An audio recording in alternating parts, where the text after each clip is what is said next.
Hello to all the comic fans, Marvel geeks, and all the nerds in between. Welcome to another episode of Vigilante Vibes, where we talk about all things Marvel, along with other fandoms, but without the toxicity that's taken up way too much space in each and every fandom.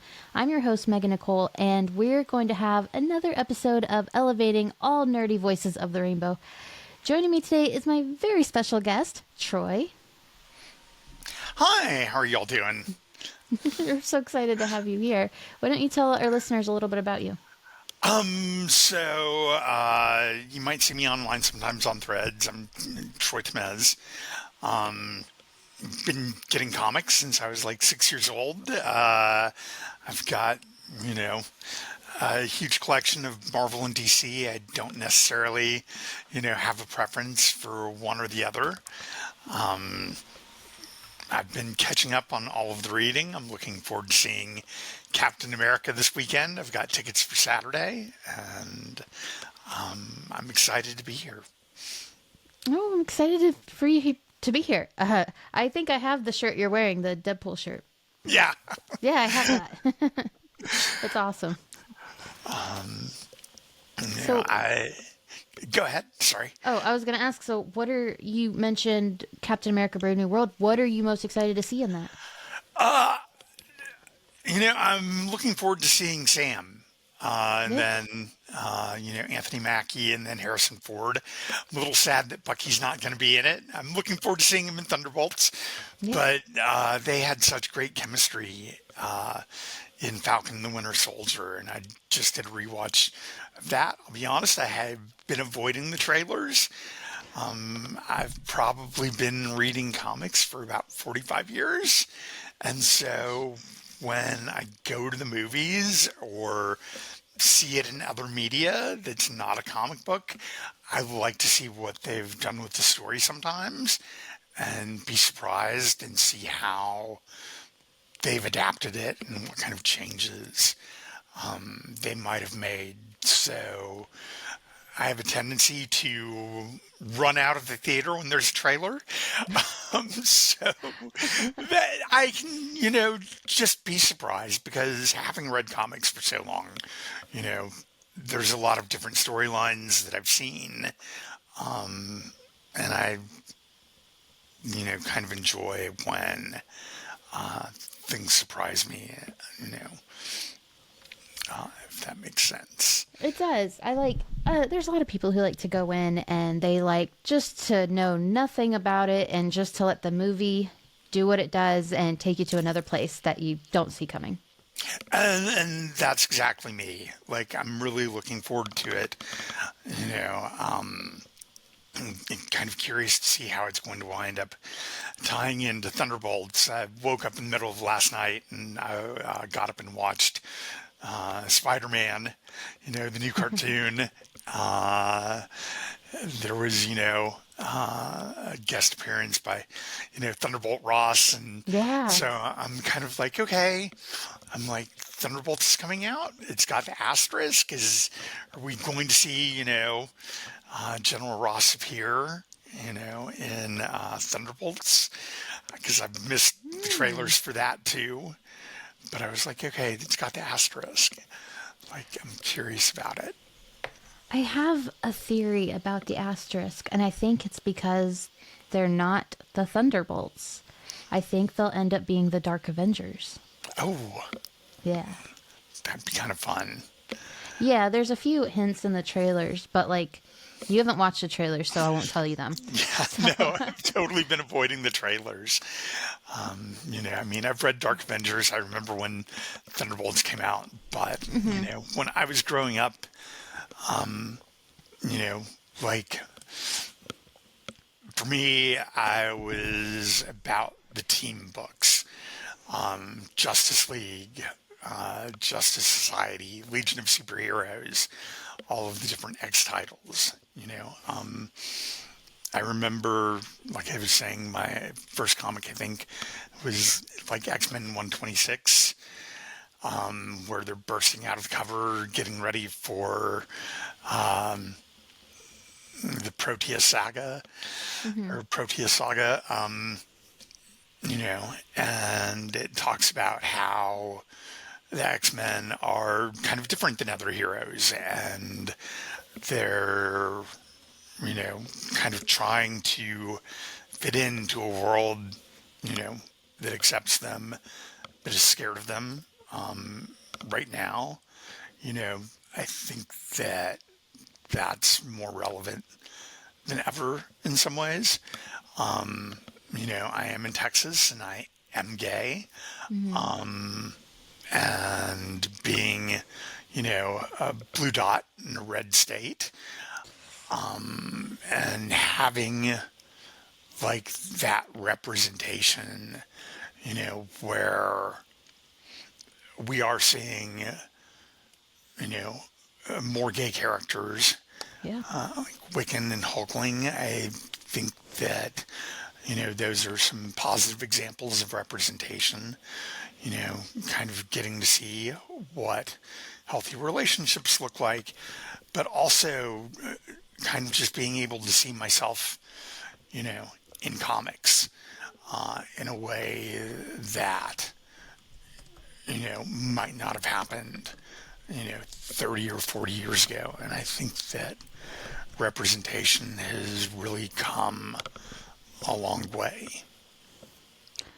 I think the same. And I also do think they have a lot longer way to go because, I mean, yeah, there is representation, but you have like your token characters, you know, and maybe out of 10 gay characters, you get maybe one that has their own identity outside of being gay. You know, it's kind of like a lot of the characters, they make that their identity. But, like, did you watch Agatha All Along? Absolutely. Absolutely. I did the Agatha watch long parties. Yeah, yeah. I really enjoyed how they handled Billy, and they didn't shy away from who he is as a gay man or as who he is as a character, and they flawlessly made it to where all of those things are Billy. He's not the gay character. He was the strong, powerful character who is gay. Yeah, you know, it should just be kind of one aspect of him because, you know, we're a lot of different things. Hmm.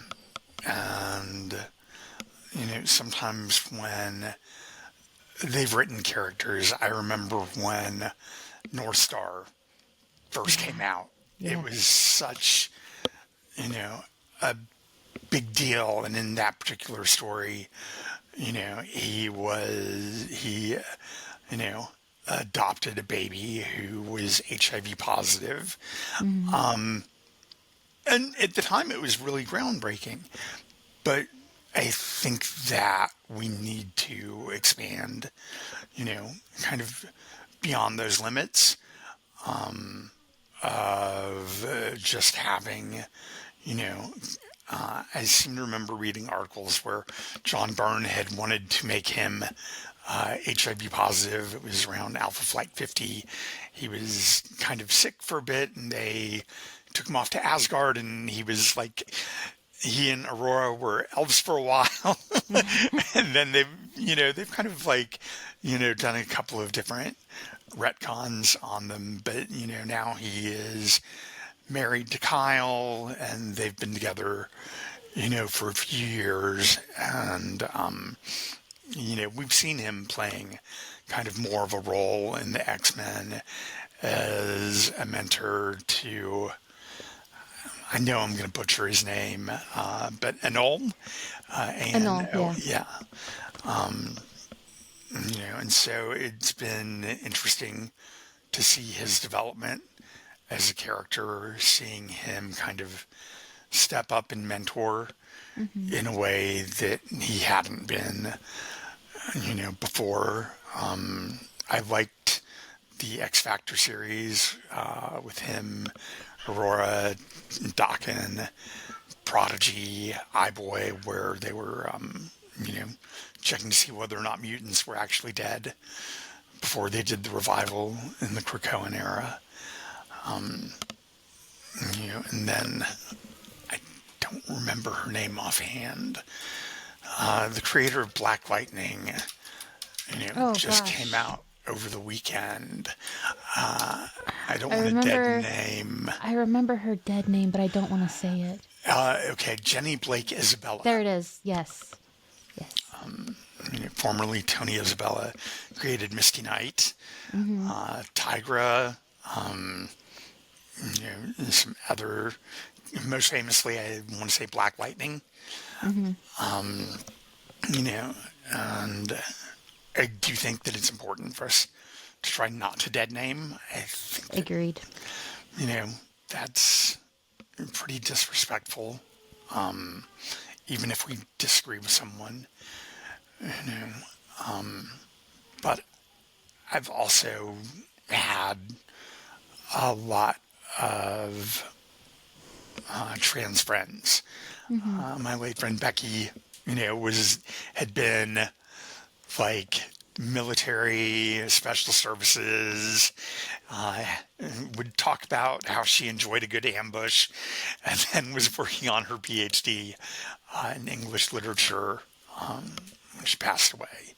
Oh, I'm sorry. No, she had a massive heart attack on the way back from teaching English in the Navajo Nation in Arizona. So, Wow. but, she really kind of opened my eyes. And, you know, a couple of years ago when Supergirl was on, having Nicole Maines on there as Dreamer, one of the first transgender superheroes, and then she did some writing on Dreamer, and I think we are seeing, more representation with Tim Drake coming out as bi. I think, Superman's son John has a boyfriend. Comics are a little more open with it now Mm-hmm. than they were. I remember Legion of Superheroes, Keith Gibbons, 5 years later, where we did see, Shrinking Violet and Lightning Lass together. But it was all very kind of subtle and a way that now we don't have to be. They were just kind of like testing the waters. Like, will people freak out? Let's just dip their toes in. Exactly. And I mean, that was like 30 years ago. Yeah. But at the time, it was really groundbreaking, especially Element Lad was dating Siobhan, who was, a female police officer, who then, when Earth was taken over by the Dominators, wasn't able to get the hormones that she had been taking, so that she could, you know, express as a trans woman, and she made herself more. In her mind, that was what she needed to do to get Element Lad to fall in love with her. And he was like, no, that's not kind of how I am. It's a more spiritual thing. He would have loved her either way. Aw, But that's so nice. So, you named a lot of really great characters that have shown great representation, and we both agree Grows that up. there needs to be more done because there's always been straight representation, there's always been straight white male representation, and I think having more representation is never a bad thing. Someone sees themselves in every character. Megan, you're breaking up And there's some. room for everyone because the comics world is so big. Like with Marvel, you have like the multiverse, you have everything. And what's the harm in adding more? What I personally would like is if they made new characters, new gay characters, new trans characters, all that. Don't change a character from the past because give them their own identity. Let them be their own person. Do you know what I mean? Sorry, you broke up for a moment, so I missed part of that. Where did I lose you? Right when you started talking, the screen froze up on my end. Okay. So I think they should create new characters, give them their own identities, and not change another character that's already been established, because I think why not? Let them stand on their own, represent themselves.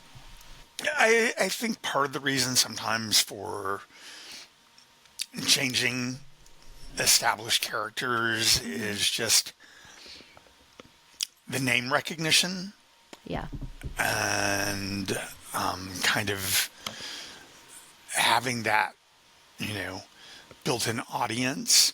Yeah. Sometimes it is, a little more difficult to establish new characters, Yeah.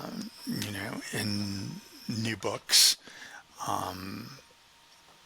And, I think that given the political environment right now, sometimes, people are kind of scared and worried about.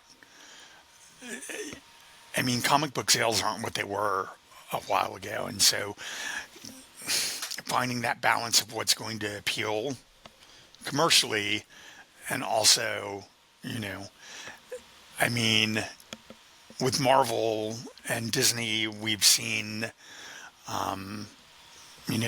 America Chavez's mothers in Multiverse of Madness.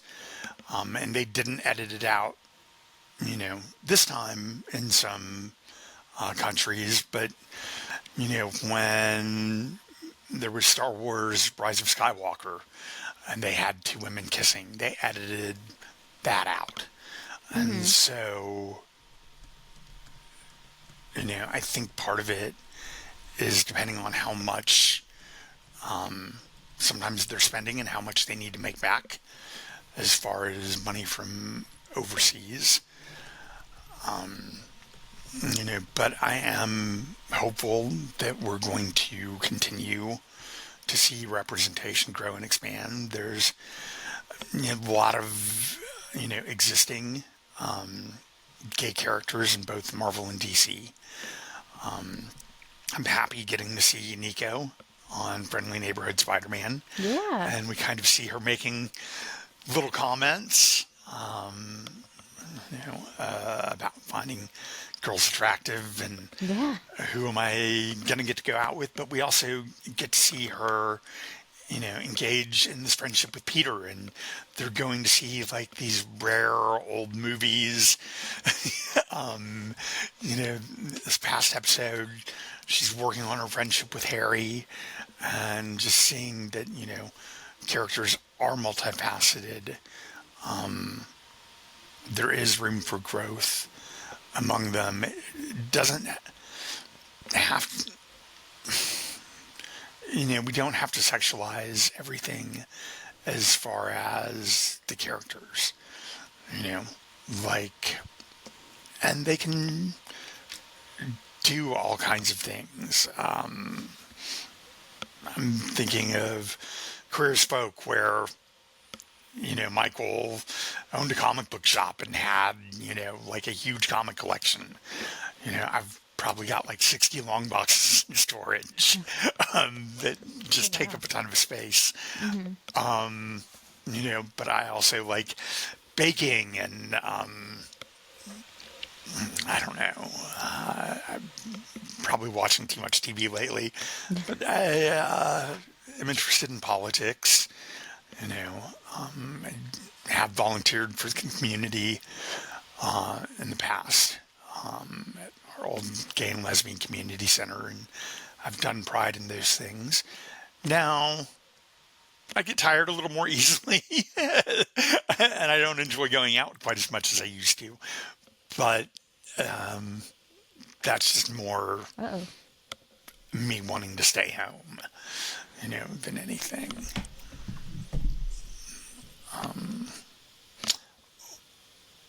I'm trying to think of what else to say because I'm rambling, I know. Sorry, you broke up a little bit. Oh, sorry. You're fine. You said I lost you at you get tired of. I just being a little older now. I am not out, dancing 5 nights a week like I was in my Yeah. 20s. Now I'm like, okay, I'm off work. I'm gonna pick up something to read. Whether it's a comic book or the news, and just calm down a bit, which I'm good with. I've been catching up on my Marvel reading the past few months. It's a lot to catch up on. There's so much going on in the Marvel Comics world. Yeah, and I had kind of stopped like right around the time that Hickman's run on Avengers was ending when they were getting ready to do Battle World and the reboot. So I was getting like probably about 60 to 80 titles a month. Whew. And Oh I my was like, goodness. okay, I'm like, this is too much right now. I'm running out of space. And so I stopped reading for a while. A couple of years ago, I got back into it with the Krakoan era, the X-Men. And then, when Marvel Unlimited had a sale around Christmas, I was like, okay, let me sign up for the year, or I'll go like check out trade paperbacks from the library. I will say comics have gotten really expensive. Yeah, you they know, really have. it's definitely a little bit of an expensive habit to have, but I've enjoyed connecting with people online, Hmm. and we did a watch party of Craven the other night. Um, How was that? really bad and not much fun. I wanted. We were like, okay, let's see, how built Aaron Taylor Johnson is for this, and look at his abs, and uh, you can take that out as far as objectifying him, but it just was not very good. People were saying Madam Web was better. What? I liked Craven so much more than Madam Web. Oh my lord, have mercy. I haven't seen Madam Web yet, Oh, but you're I'll not I'll missing check it much. out. You'll be okay. It's a it's a movie that happened. I hope that they do cut back on some of these projects that don't really seem to have much of a purpose other than keeping the rights, I think they're done with the for the Sony verse. characters. Hopefully, Yeah, they need to put it out of its misery. they do. It's felt so unfair to the fans. Like I'm a fan of all of these characters. So in any other setting, I'd be like, my gosh, a Craven movie, a Morbius movie, and then you watch it and you're like, well, what was that? That was kind of rude. You said that you didn't like it, but what Sony movies did you like, if any? Um, I fell asleep during the first Venom. Oh no. I didn't really get too much into the Sony movies. Of course, liked all the Spider-Man ones, with No Way Home and Far From Home. I've watched all of the Marvel series for the most part. I haven't quite caught up on all of the cartoons, but I've watched all of the live action series. I think probably my favorite has been Agatha. I think in a lot of ways it was kind of the most queer coded when you've Oh got yeah. Patti LuPone in there, and Aubrey Plaza. Having seeing like how they use the practical effects gave it a little more depth, Hmm. and then I mean I grew up, reading Agatha and Fantastic Four and remember the original Salem 7. I kind of like the reinterpretation that they did of them. It was a little scarier.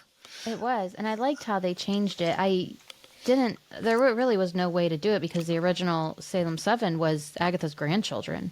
So there was really no way they could do that in the show. So I did like how they handled it.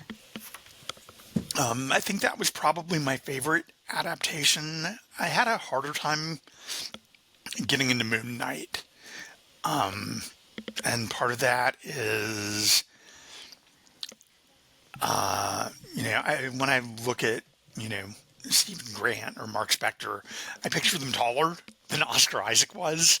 And the accent was a little throwing at first. But after I watched, I kind of got into it maybe around like the third or fourth episode, and then it really picked up for me. I'm looking forward to Daredevil, Yeah. Born Again. I just finished a rewatch of that. I do kind of feel like I've been doing a lot of rewatches lately. Yeah. I get that. I have to start that rewatch because I just finished rewatching everything for Captain America: Brave New World. It's like there's so much. Yeah, I did Falcon and the Winter Soldier. I did all three Captain America movies. I need to do Hulk. Yeah. Would be, I think, the main one that I'm missing right now. I think that's really your main staples. You could watch Black Widow to learn more about the Red Room, which is where Ruth will be from, or you could watch Eternals to learn about the giant sculpture statue thing sticking out of the ground. Yeah, Tiamat. Yeah, I never remember that name. In my head, it does not exist. Uh, yeah, I'm used to Erisham and some of the other, uh, you know, whatchamacallit, Celestials. But I think Tiamat, and I remember the dragon from Dungeons and Dragons when I was a kid. Hmm. So that kind of helps me with that. So I'll probably watch Eternals again, which I think was really underrated. Yeah. And then I did like the scene where they were at Bostis's and Makari like hits the table and he's like, I'm sure you made this out of vibranium or adamantium or something. And he's like, IKEA, fall 2022.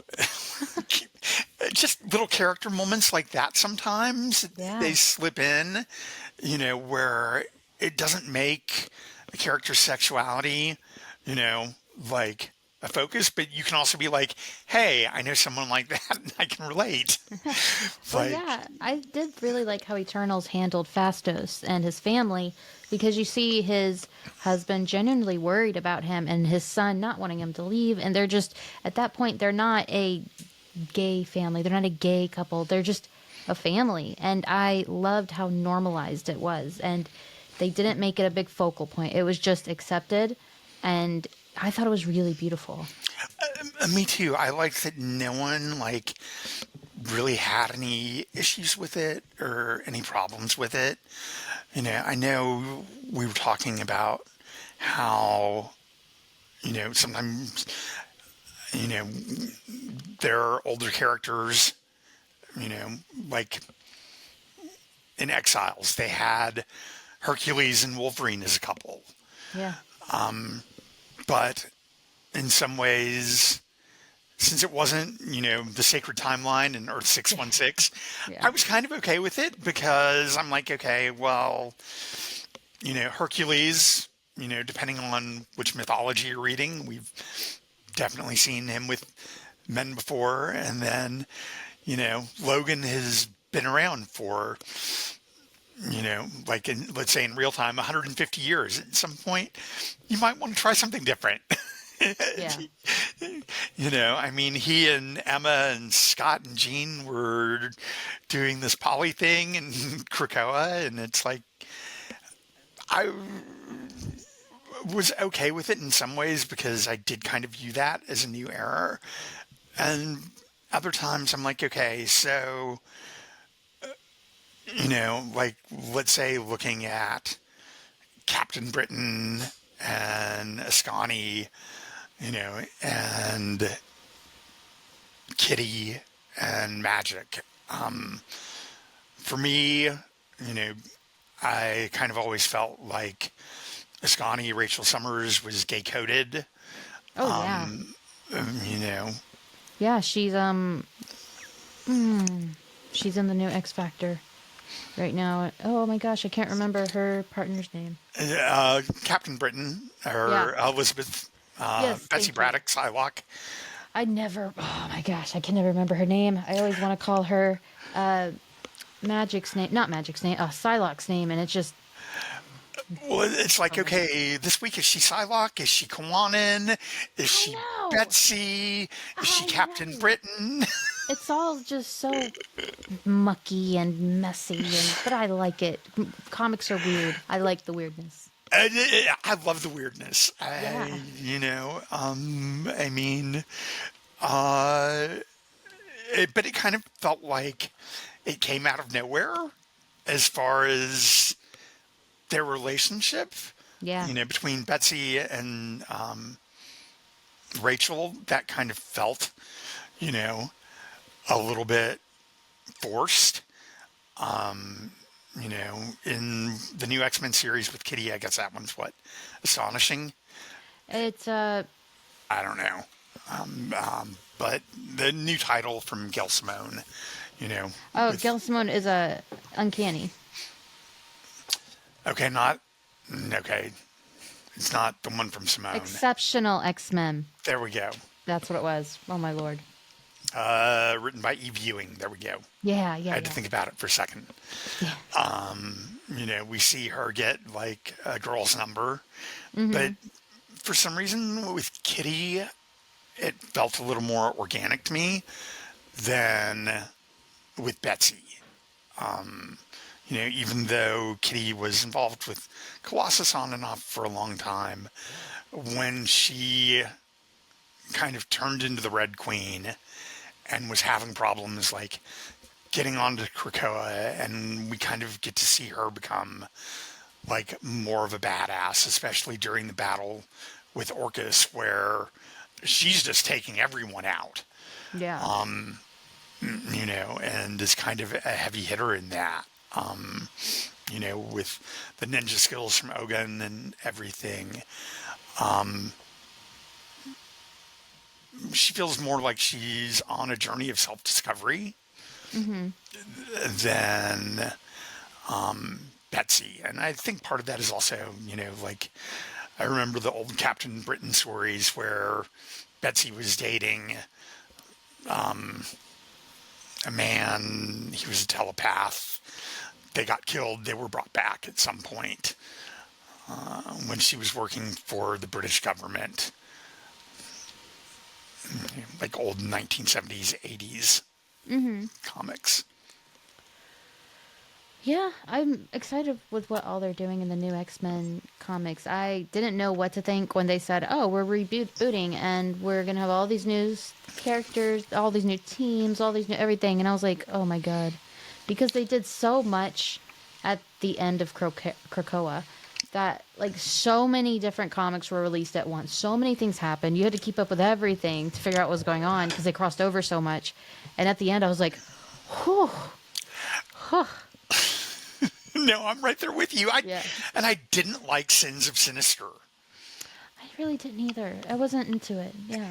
It was hard to follow. I felt like one of my issues with Jonathan Hickman sometimes is that he kind of tosses out a bunch of technobabble and big jargon, and sometimes the characters get lost.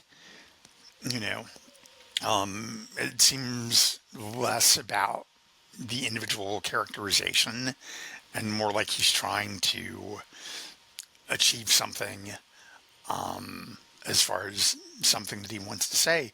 But if I can't get into the characters, it it's a little more, you know, of an effort than I Mm-hmm. might like for it to be. Like right now, I'm really enjoying Jed McKay's run on Avengers. Yeah. I've been enjoying that. He's also doing great with Moon Knight Fist of Khonshu.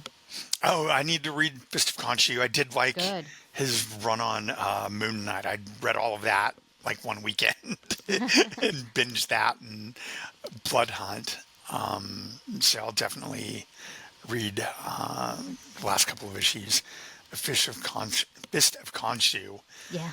I am kind of wondering where Bobby, Iceman, is in all these X titles. I'm like, He was in Exceptional. I think he's still in Exceptional X-Men right now. He's been there for two of the last installments of it. okay, good. I'm a little Yeah. behind with Marvel Universe Hmm. because, it's a few months behind on that. That's okay. I'm always ahead because Marvel's like my top thing. So I'm always there. So I got you. Okay, good. Because, I will say I always had a crush on Bobby when I was a kid. Who didn't? Like, who did not like that little thirst trap? And so he always seemed like, you know, kind of one of the most normal. And he's like, I'm going to school for accounting. And, Yeah. like, He had such big dreams of being normal. and then when he was like leading a team for a little bit, enjoyed it. His mini series, I think we've gotten him actually coming out of the closet and them retconning him into being gay, I think is one of the times where it's actually worked. Hmm. Because, there's only two relationships that I can think of him having prior. One was with Polaris, Lorna Dane, and the other was with Opal. So he's just kind of always been like the youngest X-Man, kind of the last one to join of the original five. And it feels like